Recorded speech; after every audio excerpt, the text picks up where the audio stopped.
Hey, what's happening, everybody? I'm Larry Roberts, and this is another episode of the Readily Random Podcast.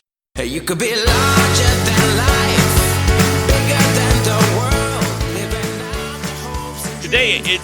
it's interesting because I have a guest that I never would have thought would ever be on my podcast of all things. He's always been somewhat of an influence on me, even going back all the way to when I was just in youth church. He was my youth pastor a couple of years ago. But now he is a Strengthsfinder's coach, and he's going to get into detail exactly what that is, but he is the first ever Gallup Certified Strengthsfinder's coach in the world. I mean, in the world. He's laying the groundwork for this thing, and he's had over 27,000 hours of experience with coaching. Now, the Gallup certification is only one of many I know of, but I'm going to let him get into all the other details. So, Brent O'Bannon, thank you, sir, for joining me.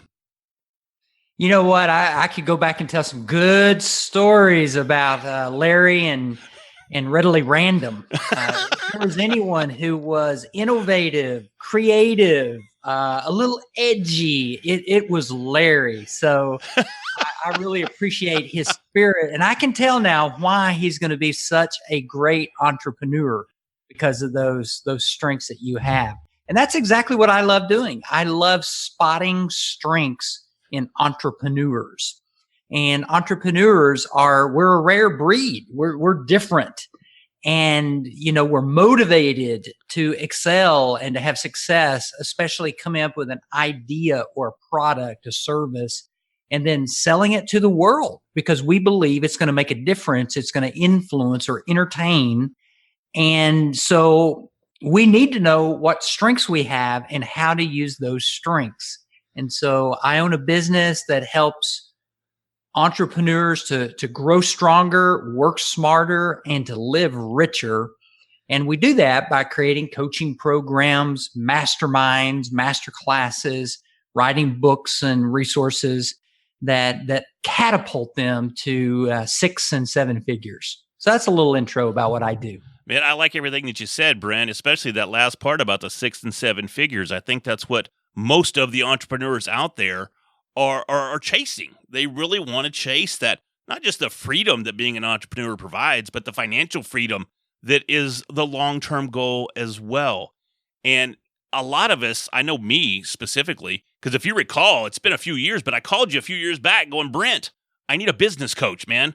What would you do for a business coach for me? And you laid it all out for me, but I wasn't in the position to jump on it at the time. But I knew I needed a coach even then. And as I sit here today, I have 2 separate coaches that I already use, one of which helped me write my #1 best-selling book. Right behind me, 1 + 1 = podcast. I got to plug it, right? I got to plug it. And my other one is my voice coach. So I do a little voice acting as well, and my voice coach really helped me, as we were talking about in the green room, get rid of that accent that I have. And I still need work, but that's okay. So tell us more, Brent, about what being a Gallup certified coach really means. And I had a hard time getting that out, so hopefully you won't have as hard a time explaining it. Yeah, you can just call me a strengthspreneur. That's what I am. A strengthspreneur. I like it. Yes. Yeah, strengthspreneur. And by the way, that's my next book that's going to be coming out called Strengthspreneur. And it's my what I call ROS, Return on Strengths coaching system to help entrepreneurs to know what their talent/strengths are and how to use that. In fact, if you think of it in an equation, like you have 1 + 1 = podcast, what we would say in the strengths world is that talent, time investment of knowledge, skills, and practice is what creates a strength. And you want to apply that talent into a particular activity. So, for example, you have certain talents. It could be strategic, or maybe you are a person with command or competition. And it is a hardwired talent. It's a natural way you think, feel, and behave. But when you take that talent and you refine it and you apply it to an activity like podcasting, I would ask you, what kind of knowledge do you need to gain? What books, resources, other experts in podcasting do you need to learn from, listen to in order to enhance your talent in podcasting? But then you could have knowledge, you could read a book, but that doesn't mean you're actually using that knowledge in your skill of podcasting. So that's where we have to have skills. So when you hire a voice coach, they're helping you discover exercises that will increase your skills in using your voice. And then, of course, we have to practice. So it's not just, oh, we've got the knowledge, now we've got some basic skills. Now we have to practice and refine and hone our abilities, and that creates a world-class strength. By the way, here's how we define a strength in the strengths world. We say that a strength is near perfect, consistent performance in a particular activity. And I like to use the word world-class. You become world-class. And so you're adding value because of this podcasting ability that you're doing. But underneath all of that is raw talent. Now, wouldn't you want to know, and your listeners, what are the top 5 raw talents that are your unique design to create a world-class strength? I would imagine so. I mean, we all want to succeed, right? We're not just going through here, hopefully, that we'll hopefully be a successful entrepreneur. We want to narrow down our focus so that we can get a laser sight on those strengths and allow us to excel in our chosen profession or entrepreneurial endeavor. So how do we find those top 5? Is it through your Strengthsfinder coaching? Is that how it's done, Brent? I don't know. There's a couple of ways. Number one is what I call informal strength spotting. And so this is where you don't actually have to take an assessment, but write down your top 3 success stories from your life and why you are most proud of those successful stories. That is an easy way that you'll begin to unearth these patterns of success. So many times we look at our failures, we look at our weaknesses, and we think, oh, if I could just learn from my weaknesses or I could learn from my failures. That's one way of learning, but I totally believe now that when you look at what you do well and it's naturally easy, there's a yearning to do it. There's a quickness of learning in your strength. That is giving you clues and signals that you're good. So, if we asked you, for example, when you were a teenager, junior high teenager, tweenager, what were the things that you loved doing and you were good at them even back then? So give us some examples. Man, back then it was probably that I excelled at the most was probably drawing. I could write as well. If you remember our English teacher, Mrs. Loden, she always let me write and actually even sleep in class. Just don't tell anybody else, because she knew I would turn around and I would still make an A on that English paper. So I had certain liberties that I could take there. So I guess writing, drawing, I remember, well, as a matter of fact, my class ring from high school has business on one side and art on the other, because I was never quite the athlete that some of our classmates were. So business was something that I was very, very interested in. And I can remember going to basketball games, and we'd go downtown Dallas, we'd go down 75, and the Merrill Lynch building was over to my left. Now, I'm fairly naive at this age, right? I'm thinking, if I work at the Merrill Lynch building, I'm going to be rich. And so I just had this fantasy of working at the Merrill Lynch building. That never came true. But I also never pursued the stock market career that I had envisioned either. Certain other life choices that I made poorly got in the way. But those were probably the 2 biggest, was probably drawing and writing. So a couple of things that come to my mind as I'm hearing that. As a coach, I see a pattern of being great at language.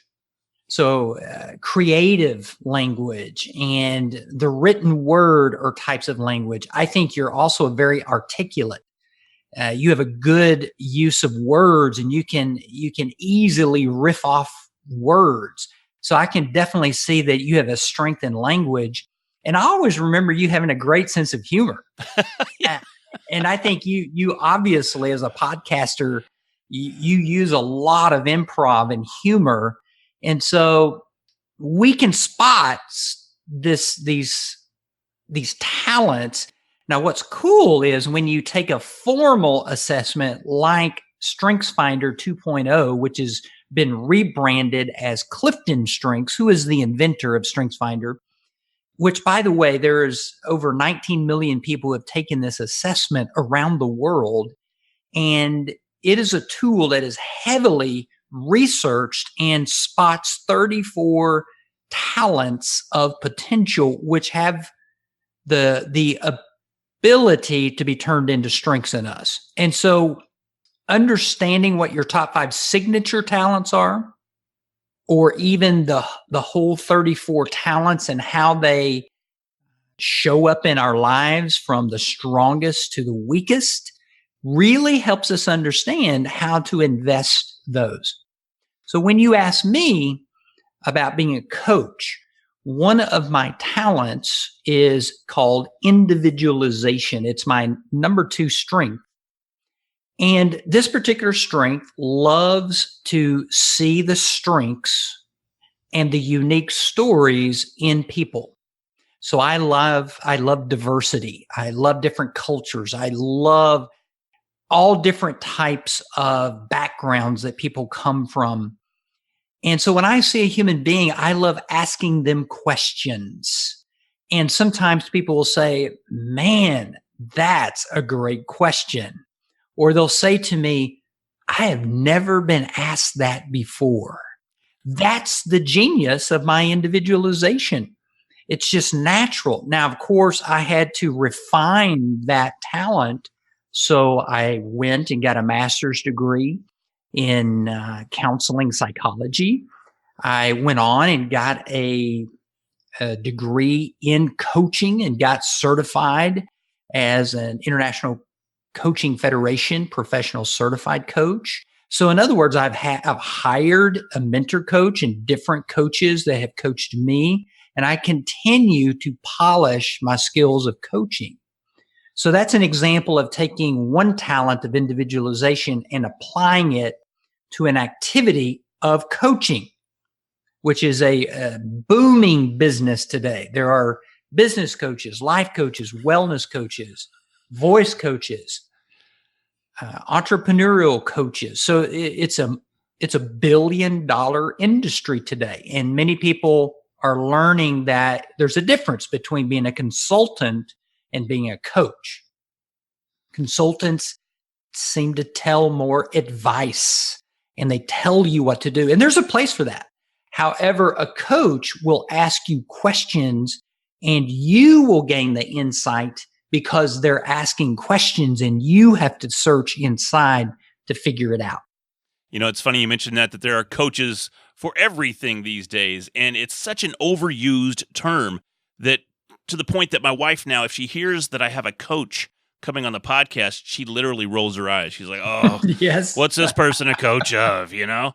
But for someone like yourself, that you have a formal education in coaching, you have some of the top-rated certifications in the world, that in itself brings a next level of credibility to the game. So what you're saying and what you're presenting, I mean, we can put faith in what you're saying and the fact that you really do know what you're talking about. You didn't read a book. You didn't listen to a Gary Vee podcast, and now you're a coach and you know all the answers. Mm-hmm. And I like the thing that you said about specifically asking questions. You ask questions you don't tell, because if we can't answer the questions ourselves, we're not going to get the answers that are specific to our specific needs. To what was the word again that you used? Individualism? Individualization. It's a mouthful. I was close. It's like anti-disestablishmentarianism. You know, that was like used to be the longest word in the English language, and I was like, how do you spell that? Yeah, exactly. So, but that's the key to that is for us to be able to look inside ourselves and understand what we need and what we can excel at, so we can focus with the right coaches on our individual God-given talents and strengths Mm-hmm. that support us each and every day. You know, we all find ourselves in life because we have certain strengths here and there, but have we really taken the opportunity to identify what they are and how to maximize the effectiveness of those strengths in our day-to-day lives? Mm-hmm. Do we think we could be more successful if we could identify those strengths and use them each and every day of our lives? I think we could. You know, I think that would be a huge asset. And that's the key right there is, once we learn the language of what our strengths are, the second piece is how do you aim those strengths into the goals and the dreams and the aspirations that you have as an entrepreneur. And so we all know to grow a business, to scale a business, you have to have connections with people. You have to have strategy. You have to have execution and follow through with that strategy. And you've got to have good cash. And so those are the four basic principles of scaling a business. But the question is, how do you use your strengths in hiring, selecting, whether that, for many of us who are solopreneurs with a small virtual team, we still have to select and hire people that will be a good fit for us. Some people will actually hire people and they'll become employees. But then you have to manage those people. And so what we know is that when people know their strengths and use their strengths in setting goals, that they are about 21% more productive. 21%. Wow. That's almost 2 days a month that you're gaining in productivity.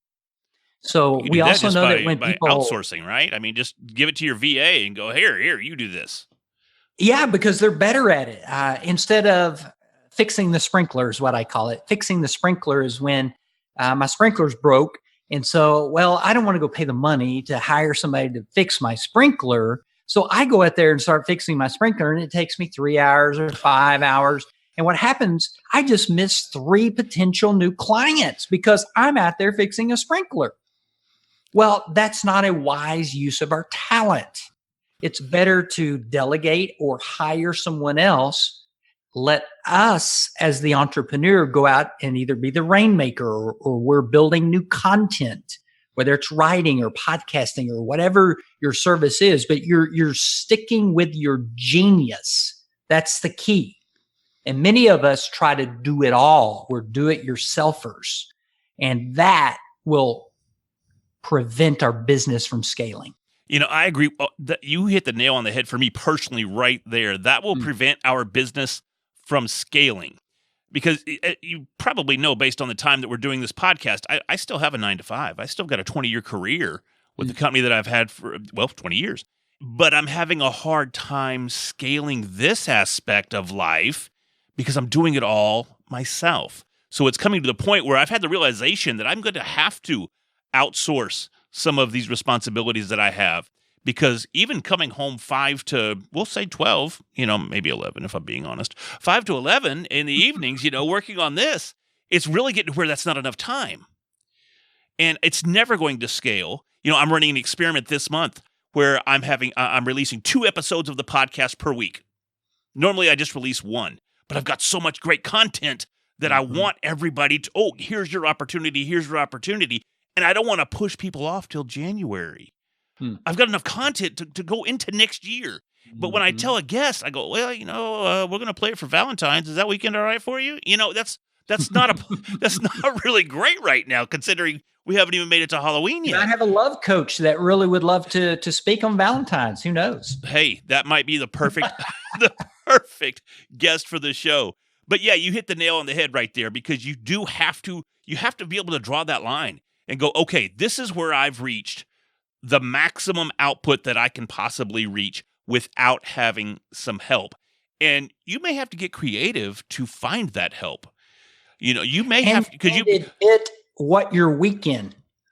One way we define a weakness is those things not only that we're not good at, but that also de-energize us. So the potential to learn and grow in an area of weakness is very limited. But when you have a strength, it's an area that you already show signs of potential, and you get energized the more you do it, and you learn faster, and there's a greater return on those strengths. Yeah, I got to tell you, the worst part about doing a podcast for me is, and it's kind of ironic since I just said I was so interested in writing back in high school, I don't like writing the tweets. I don't like writing the social media content. I mean, that to me is tedious. I don't mind editing a podcast because I'm so good at it that I very rarely have any edits whatsoever. But that was a joke. But we get it now. Okay, yeah, there you go. I was like, well, that was a punchline, folks. But no, I don't like writing the tweets because I'm sitting there racking my brain because I take the promotion of the podcast, I think, to the next level from what I've seen by so many other podcasters. I do things that I don't see them doing, but then I'm also ranked where I don't see them ranked. So maybe it's right. I don't know if I'm doing it right or wrong, but I'm just going to go by the numbers. So, So in scaling your business, let me ask you, yes. You did a little coaching right here so what is your strategy to help you grow world-class in podcasting? Yeah, honestly, it's to continue down the path that I'm on now with my vocal coaches and I don't necessarily have a business coach. I have a writing coach. Mm-hmm. So I don't have a business coach as it sits right now. My strategy is, I got to be honest, it's a little muddled. It's not quite, it's not a nice, clear, babbling brook. It's a little muddled right now. It's probably like the Red River. But, and they call it red, folks, because it's red with mud and silt. And it's just, you can't see 6 inches, much less see to the bottom of it. Yes, that's exactly right. So in that regard, I'm learning. As I mentioned a minute ago, I'm running an experiment for this month, running 2 episodes a week to see what that workload is like. So that's part of your strategy right there. Sure. Is kind of determine exactly where I could offload some of these things. What do I need to offload to make this a practical approach going forward? So I don't have the answers yet as to what I'm going to do to continue scaling, but I have a plan that is forming. Let's put it that way. And that's part of our jobs as entrepreneurs. A lot of us will once a year do some strategic planning for the year. But many of us don't have high, what we call strategic thinking strengths. And so these are the themes that help us to work smarter, not just work harder, but work smarter. And so typically they're not high in myself. So I hire and am part of a CEO group where there are quite a few strategic thinkers and multimillionaires in that group. And so as I hear them talk about their strategy, it's giving me ideas of how to tweak my strategy and go from that Red River, muddiness to clarity, having a clear vision. So like you said a while ago, I really personally don't like writing that much as well. So sitting down and pecking at a keyboard is not my favorite way of writing. I've done it. I have 7 books. And in one of my master classes, I teach people 7 different ways to write a book. And so, I'd be curious how you wrote your book. I can tell you communication is one of my strengths. And so I enjoy talking. I enjoy sharing stories. And so teaching or interviewing and gaining content that way, and then transcribing and editing and hiring people to help me is how I produce an Amazon #1 bestseller called Selling Strengths. And so that's an example of hiring other people where we're weak and refining your talent. So just because you are good with words doesn't mean you want to write. Maybe you're better at editing versus creating those words. Yeah, I don't disagree. And for a little quick insight into how I wrote my book, I literally wrote it like I'm speaking.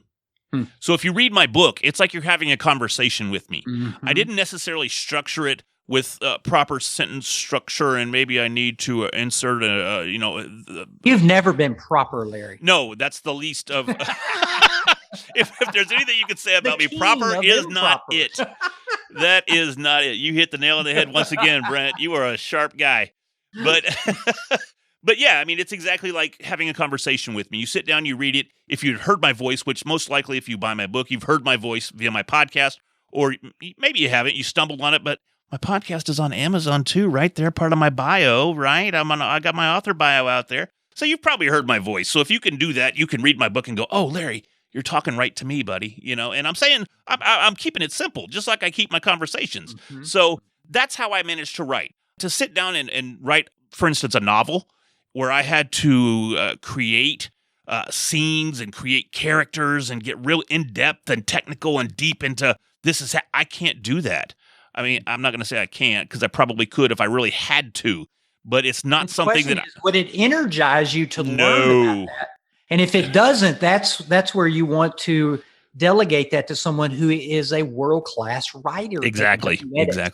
Well, Brent, we're coming up, man. This went so fast because you're a talker, I'm a talker. Wouldn't you like to be a talker too? Go ahead, if you would. Help me wrap this thing up. If you had one more thing to give us as far as an idea about the best ways, obviously, with Strengthsfinder, to find our strengths, what are some of the first steps we could take to identifying those, even just on a personal level? I know you said write them down. If there was the next step to that, is there something we could do? Can we take a Strengthsfinder survey online? Could we contact you? And of course, I'm going to want all your contact information and tell us where we can find your books and all that good stuff, and just kind of put a big bow on it for us. Yeah. So if I was to just recommend like 3 quick things, number one is I would encourage you to do an informal strength spotting of yourself. So write down your top 3 to 5 success stories. And not only write them down, maybe it's go and share them with some other entrepreneurial friends and let them spot and hear what strengths they hear in that. The second part of that is to go ahead and take the Clifton Strengths assessment. It literally takes you about 30 minutes to go online and to take the assessment. You'll get a very robust report about your top strengths. And you can purchase that at my website on BrentO'Bannon.com. And you'll see a place there where it says purchase Strengthsfinder codes. You can also go onto the Gallup Strengthscenter.com site and purchase codes there as well. If you purchase it on my site, I'll be glad to do a complimentary 30-minute strategic coaching session with you about your strengths and how they apply to you in your business as an entrepreneur. I'd say the third and the last thing is to continue to aim your strengths. And so in aiming your strengths, I would encourage you to choose, for example, if you're going to be marketing, which of your strengths will help you to market in certain ways? If you need to manage other people in your business, which of my strengths will help me manage these people? If you are a person that struggles with closing a sale and maybe you don't have enough confidence in asking to be paid for your product and your service, how could you use those strengths? So it's about applying, and applying the strengths is most important. That's where you're going to get this ROS, return on strengths. That's awesome. I think we're going to need to talk, Brent, because you mentioned me. You didn't say my name, but you said you're afraid to ask to get paid. I'm such a sucker for doing things for free. Hey, man, can you do this for me real quick? Could you do this WordPress site for me? Could you help me launch my podcast? Could you? And I'm like, oh yeah, that'd be great. And one of the things that I fall into is I always do things with hopes of there'll be a sale down the road. There'll be a sale down the road. And you know how many sales I've made down the road? It's the goose egg, brother. It's the goose egg. You never make that sale down the road when you could get that sale today. So, Brent, thank you so very much, man. It's been awesome talking to you. And hang on just a second. We'll talk just a little bit more as we wrap this thing up, and then I'll be right back. Got it. Hey, guys, thanks for listening to another episode of the Readily Random Podcast. Hey, and remember, if you want to start your very own podcast, be sure to check out my book, 1 + 1 = Podcast, where I simplify the equation of podcasting success. You know I'll do it for you each and every time, guys. Hit me up. Thanks again for listening, and we'll talk soon. You could be